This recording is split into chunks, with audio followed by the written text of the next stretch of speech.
Okay, so let us begin.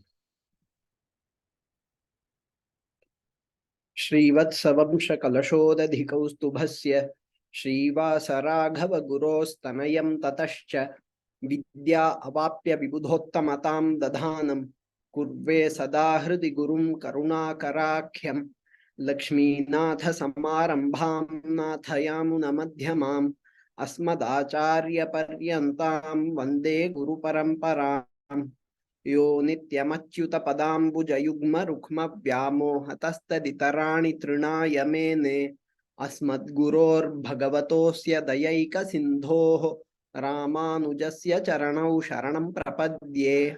श्रीमान् वेङ्कटनाथार्यः कवितार्किककेसरी वेदान्ताचार्यवर्यो मे सन्निधत्तां सदा हृदि. A very quick recap.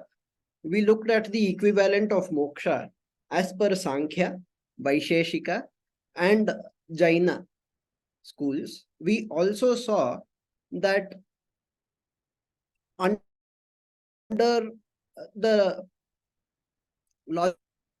approach of starting by assuming that everybody is equally valid, every school all over the world valid and everybody teaches only good things, we would end up realizing that the end goal, the final state, the greatest state of existence that is to be sought by us is still described to be different by all the different cultures and different schools of thought. We also further saw that among the Indian schools, there is some level of unity in the sense that the concept of rebirth is accepted, and from the cycle of endless rebirths, one has to get freed.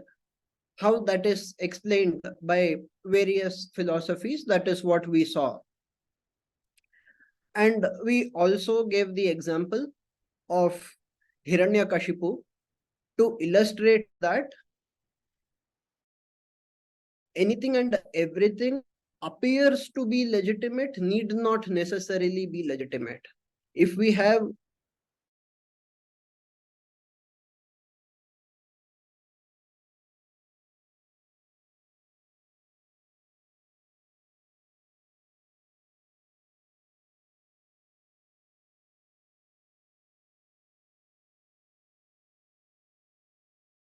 a period of time, it survives. It is not a very difficult thing.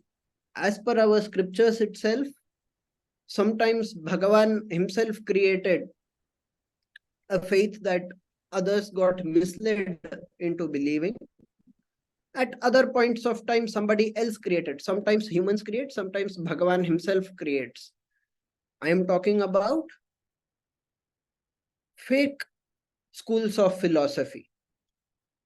So it needs to be kept in mind that whatever is there need not always necessarily be a correct path that is in front of us. It is our duty to follow what is righteous and move along the correct path. How do we know that? We trust our ancestors. We believe that our ancestors have shown us a particular path and we travel along that path out of faith in our ancestors, if not anything else. Of course, it is our duty to run logical tests and ensure that we are on the correct path. But what about those people who do not know, who do not know how to run logical tests and really assess whether something is morally righteous or unrighteous? For such people, we still say, you follow what your ancestors have followed, and for the remaining, Atmanas Tushti Revacha, you base it on your self-conscience. That is the least that we can expect. Now, we will spend a very, very short period of time in discussing the concept of moksha in Shankaradvaita. By Shankaradvaita, I am referring to the school of Advaita, the traditional school of Advaita as expounded by Adi Shankaracharya. It is Advaita to differentiate it from the Advaita of others. So let us understand the concept of moksha here. We are doing this only and only because we have seen the concept of moksha in various other cultures, and that too was because it was requested. But now, as we are returning to the fold of Vedanta, we need to look at Advaita as well, because it is slightly differentiated from Vishishtadvaita. Whatever is going to be presented as moksha in Vishishtadvaita would fall under the Saguna category that we are going to look at in Shankaradvaita. So what is this Saguna and Nirguna? We have to understand these two words first. Then we should understand why these two are used in the context of moksha. And then, having understood the concept of moksha as taught by Shankaradvaita, we would return to Vishishtadvaita and the story of the Alvar. Let us see how much we are able to cover today. I will try to keep it as short as possible, but at the same time as easy to understand as possible as well. The word guna means something like character, quality, attribute. The best possible word in English that could be used for guna in this context is attribute. Guna means attribute. What do you mean by attribute? Suppose I have a flower. The flower would have fragrance as an attribute. It would have some attractive shape as an attribute. It would have color as an attribute. Depending on which flower it is, it would be of a different color. So in this manner, there are different attributes of a flower. We say that this flower possesses these attributes. So for example, if we take a red hibiscus, the redness of the hibiscus is an attribute of the hibiscus. In this manner, we have attributes that are possessed, that is owned by entities. First, we need entity. Only an entity can have attribute. A non-entity cannot have an attribute.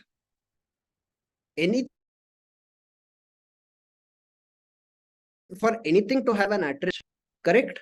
A non-existent thing cannot have any attribute. A flower can have an attribute. What would be an attribute of nothingness?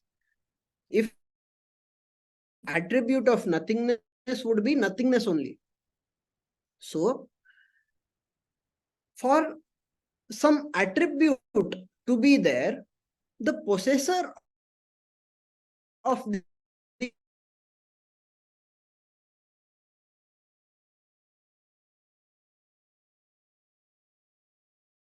the attribute needs to exist. What is that? That is Atma. That Atma, which is also called Brahma and by some other words. Atma is the only really existing entity as per Shankaradvaita. So Atma is there. Okay, this Atma is there. What is the nature of this Atma? It is Jnana Swarupa. Okay, but what does that really mean? Can it possess knowledge? Adi Shankaracharya said, in reality, in the supreme reality, Atma exists, but it is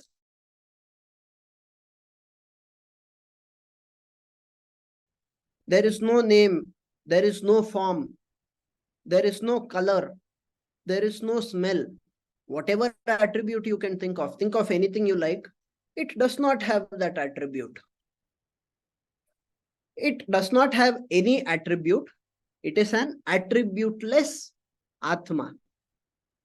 That is, attributelessness is called Nirgunatvam. Being attributeless is called Nirguna.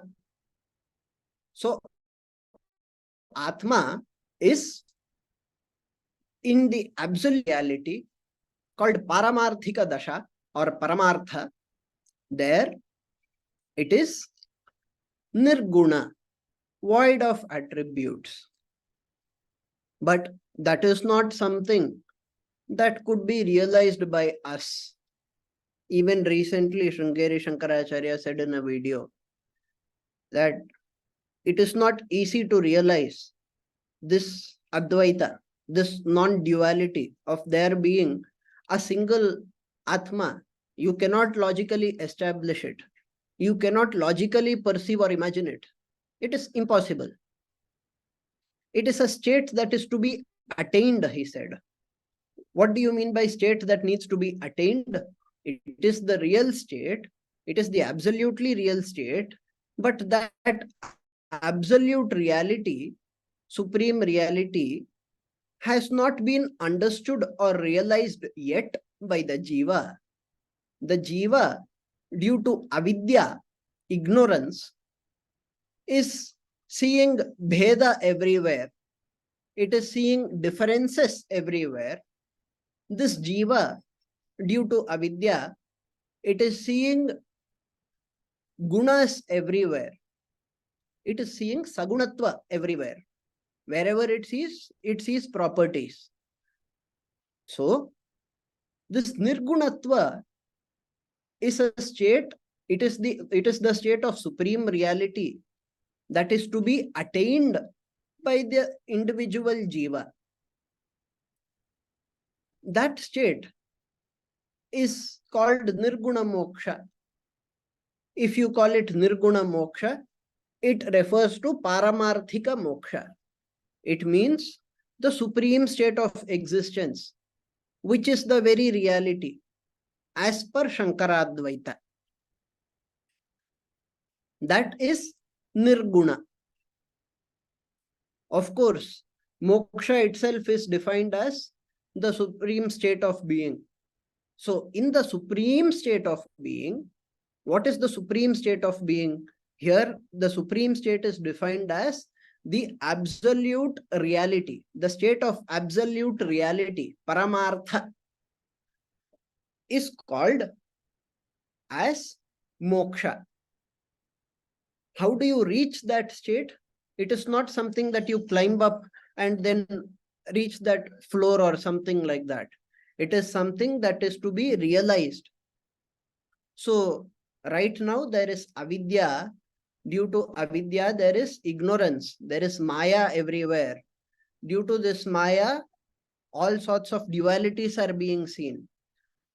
Once the complete realization happens, all the duality would disappear and nirguna moksha state would be attained. That is how nirguna moksha is explained in Shankaradvaita. Is this clear? If nirguna is clear, then saguna is very easy to understand. Yeah, very clear. Okay, thank you. If nirguna is clear, then saguna is very easy to understand. So nirguna means void of attributes. In reality, there is no attribute for the Atma. We think there are lots of attributes and so on, but in reality, there is no attribute. This is what Shankaradvaita says. Remember this, because Bhagavad Ramanuja is not saying this. Okay, so nirguna moksha has been understood. But if you go and look at the books written by the Advaiti scholars, Shankaracharyas and so on, you would also see something like Saguna Moksha that is described. Then what is this Saguna Moksha? That will have to be understood. Now, one question might arise, if indeed Atma is attributeless, then who are we praying to? The Vedas say there is Shiva, Parvati Pati. If there is Parvati Pati, there is Parvati as well. The Vedas say there is Vishnu, Lakshmi Pati. So there is Lakshmi and Lakshmi Pati also, Parvati and Parvati Pati also. Likewise, there is Saraswati and there is Brahma also. All of these people are talked about by the Vedas. In his Upanishad Bhashya, Adi Shankaracharya also talks about all of these. As a matter of fact, Adi Shankaracharya says Brahma, Vishnu, Shiva, all the three are Paramatma. In this manner, he has written in his Upanishad Bhashya.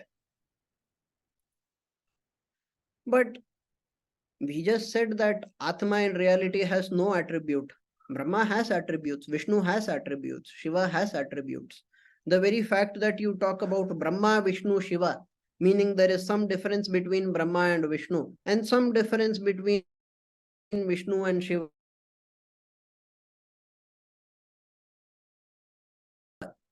Right? That is how it's that they have attributes, correct?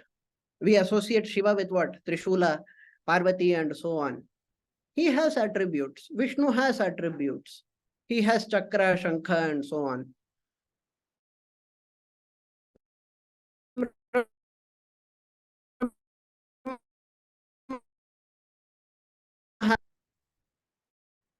What about who have attributes?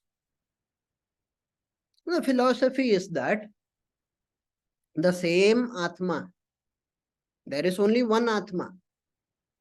That one Atma itself appears as Brahma, Vishnu, and Shiva as Saguna, Sakara Brahma. So the Saguna, Sakara Brahma, that is Saguna, meaning with attributes. Sakara, meaning Sa Akara, meaning with form. The Brahman that is seen with attributes, especially form, is actually the same Brahman which is in reality void of attributes. In reality, it is void of attributes. Now, when we look at attributes, that Brahman has infinite reflections. Some of those reflections show completely auspicious attributes.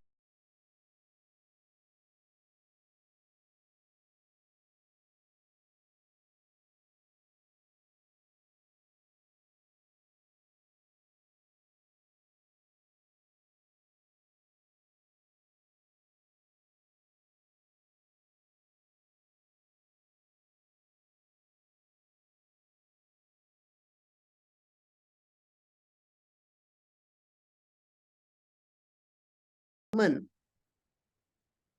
is seen with attributes. When these attributes are completely auspicious in nature, that is taken as a worshipable form. When these attributes are not so great, it is taken as an ordinary jiva. So in this manner, a differentiation has been made. And worship of Brahma, Vishnu, Shiva, therefore, there is Sagunatva. At the end of the day, there is form, there is attribute. Why should I worship anything with an attribute if attributes don't exist in the supreme reality? No, you should do it for Chitta Shuddhi. You should do it so that you get a level of maturity, which is currently not there. In this manner, Shankaracharya has explained and taught. Therefore, there is a Saguna worship which is done. This Saguna worship that is done, this Saguna worship could lead to Saguna states of being also. For example, worship Brahma and get Brahma Loka. Worship Shiva and get Shiva Loka. worship Vishnu and get Vishnu Loka. Vishnu Loka, Shiva Loka, they are all described in scriptures. These are all states that are attained. Yes, as long as attributes are seen, there is avidya. But within avidya,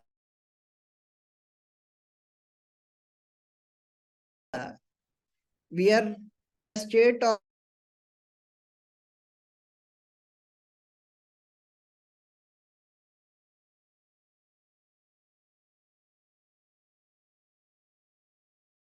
of bliss.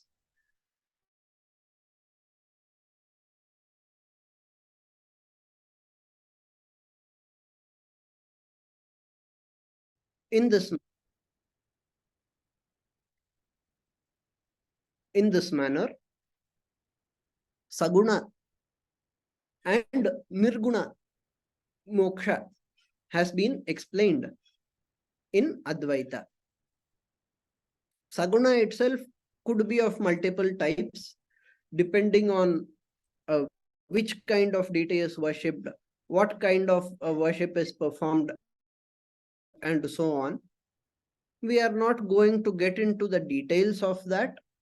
As far as we are concerned, a state called Saguna Moksha, which is described Saguna Moksha, Saguna Mukti. It is one type. And then there is the Paramarthika Moksha, the absolute, the supreme moksha, supreme mukti that is described in, which is nirguna in nature. Having said this much, we will very quickly talk about Vishishtadvaitha. As per Vishishtadvaitha, moksha is always saguna. Where the word nirguna is used, it should be understood as lacking inauspicious qualities. So there will always be auspicious qualities, therefore auspicious attributes, and therefore sagunatva in the state of moksha as per Vishishtadvaita. That being said, let us return to the story of Tirumalizai Alvar. So in Vishishtadvaita, moksha will always have auspicious qualities associated with it. A state of existence where no attribute is there, no attribute at all is there, such a state of existence is not accepted in Vishishtadvaita. In fact, Swami Vedanta Deshikan asks, let us say there is such a state. Why do we need such a state? If in that state I cannot think, I cannot feel happy, I cannot feel anything, there is no thinking, there is nothing in front of me, nothing behind, but there is nothing for me to look at. There is no feeling itself. It is a state of existence where living being is as good as a non-living being. In such a state of existence, is it really necessary for us to be? Or should we look to a state of existence where we are able to actually experience something? In this manner, Deshikan is asking. But anyway, all of that is a different thing. So we have come to Vishishtadvaita. We have said that here there is moksha. Moksha is indeed the freeing of the endless cycle of birth and death. But that is done. This moksha is achieved through bhakti. We saw about certain specific paths. We saw about the standard bhakti yoga, and we saw about the special prapatti yoga. Prapatti means sharanagati. So perform sharanagati to Bhagavan, attain his lotus feet. That is only moksha. In this manner, the Vishishtadvaita philosophy of Bhagavad Ramanuja and his Purvacharyas and the Acharyas who came after him. This is the philosophy that has been taught by all of them. As per this philosophy, we are looking. Now, we were looking at the story of the Alvars. One question I have here. Yes, please. There is also, they say in, as I have understood in Advaita, whereas in other Dvaita or Vishishtadvaitha, we don't merge. See, this word merge is used in a metaphorical sense. Okay. When you say merge, what does it really mean? Does it mean that does it mean that duality was real and a real duality became a real non-duality? It does not mean so. It is the word merge is a very tricky one. Okay. Depending on which school is saying it, we have to very carefully interpret it. Now, as per Adi Shankaracharya's school, when the word merge is used, the merging does not literally happen. Okay, there is no literal merging of Jivatma with Paramatma, something like that does not happen. When it says merge, it simply means that the Jiva realizes that the Jiva is only Paramatma and Paramatma is just Atma. Jivatma, Jiva, Paramatma, all they are just Atma. There are not infinite Atma, there is just one Atma. That one Atma, when it realizes to be that one Atma, it is that one Atma. It doesn't really become that Atma or merge into that Atma. Do you understand? Because there is only one Atma. For me to go Clear. inside, Thanks. Okay. a second thing needs to be there. That second thing is not really there. The feeling of there being anything second, that feeling of duality, is itself called as an effect of Maya by Adi Shankaracharya. Therefore, it is a realization. So when there is realization that there is no second entity, there is only a single entity, then there is a merging of perception. Maybe you could say perception of myself and perception of others. There were two different kinds of perceptions. Now there is only one perception because I have realized that there is no separate thing as myself and others. That will become one. But there is no actual merging of Jiva with anything else because Jiva is only Brahman. Jivo Brahmaiva na paraha. This is the statement of Shankaracharya. So, there is, for you to be able to merge into something, that something needs to be there and it needs to be different from you. If you are only that, then what are you really merging into? Are you merging into yourself?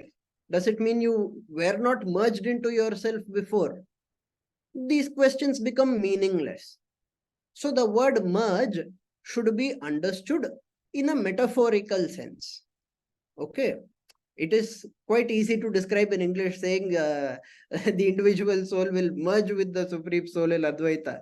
It sounds very great as well. But does it really happen? What does Advaita mean? Advaita, the term itself means non-duality. Advaita, non-duality. That is the literal meaning of the word. Advaita itself means that there is no second. That when there is no second, what can you ever merge into? You cannot merge into anything. So there is no literal merging at all in Advaita. Okay. Now, if a different school is brought, now if you say there is a different school of Advaita, where there are indeed two realities, where the Jiva is different and Paramatma is different, and there the Jiva merges into Paramatma, that would be a totally different school. We are talking about the school of Shankaracharya, and in the school of Shankaracharya, there is only one Atma. As there is only one Atma, there is no merging into anything else, because apart from that, nothing else is there. Brahma Satyam Jagan Mithya, it has been said. So, as the entire Jagat is Mithya, there is nothing else to merge into. The illusion disappears, the Ajnana gets destroyed, actual realization happens. That realization is the state of moksha. That state of realization, you could metaphorically say that you merge with Brahman as you realize that you are Brahman.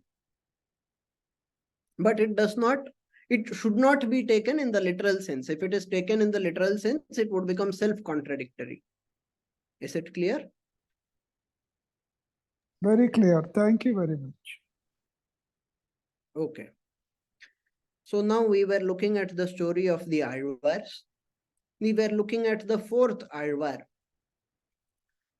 Tirumarisai Alvar, also called Bhargaviya and Bhaktisara. This Alvar, we saw that he tried in his younger days, he learned and tried different faiths. Eventually, having realized that the initial faith of Vaishnavism is correct, he returned in this manner, it is said. Now we saw about how much bhakti he had, what kind of great yogi he was. We saw about his disciple. We saw about the story of an old woman and a king and what transpired between all of them. How the Alvar decided to leave the town and Bhagavan himself came along with the Alvar. All of that we saw. Eventually, the Alvar moved to Kanchipuram. Then the Alvar later went to Kumbhakonam. Kumbhakonam, there is a famous temple. Even today, there is a temple, Sarangapani temple. What is this Sarangapani? In Tamil, the word has been used this way. But in reality, the Sanskrit word is Sharanga. Sharangapani. Sharanga Raja. What is this Sharanga? Now there are 5 Ayudhas of Vishnu. One of the Ayudhas is the Chakra. Right? Let us think about Adi Shankaracharya's Panchayudha Stotra. What does he say? There is a Chakra. Then there is a Shankha. Then there is a Gada. Then what does he say? Tam Nandakam Nama Hareh Pradiptam. Khadgam Sadaham Sharanam Prapadye. Right? So there is a Khadga. There is a sword. Then what else is there? There is a bow. The bow is called Sharanga. Bhagavan, due to having the bow, he is called Sharangapani. As the king who uses the bow, he could be called Sharanga Raja. So Sharanga Raja, Sharangapani, all of these are words of names of Bhagavan only. Now, in Divyasuri Charita, a word has been used in Sanskrit called Atripta Amrita. What is this Atripta Amrita? It refers to the Tamil word Aravamuda. Aravamuda means that Bhagavan, no matter how much you experience him, if there is a sweet, after some time, maybe I like the sweet a lot, but after experiencing its sweetness for some time, I would feel tired of that sweet. But Bhagavan is of such a nature that no matter how much we experience him, we don't get tired of that. Why? There is more to experience about him. There is more to experience about him. There is more to experience about his auspiciousness. Even if we pick just one auspicious quality of Bhagavan, let us just pick, let us say, compassion.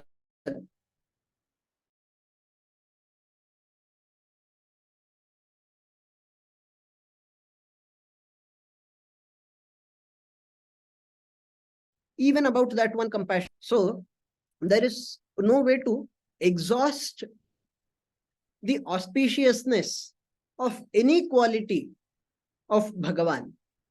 For that reason, Bhagavan is called Aravamudan.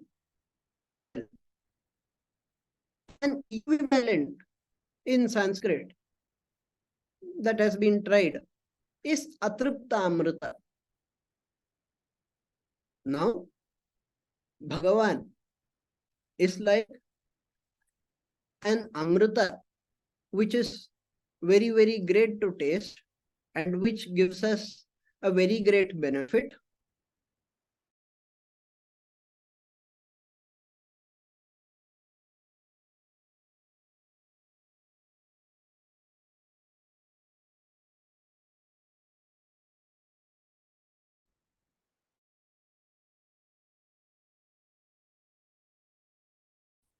And we would still feel that we have not experienced him completely. When talking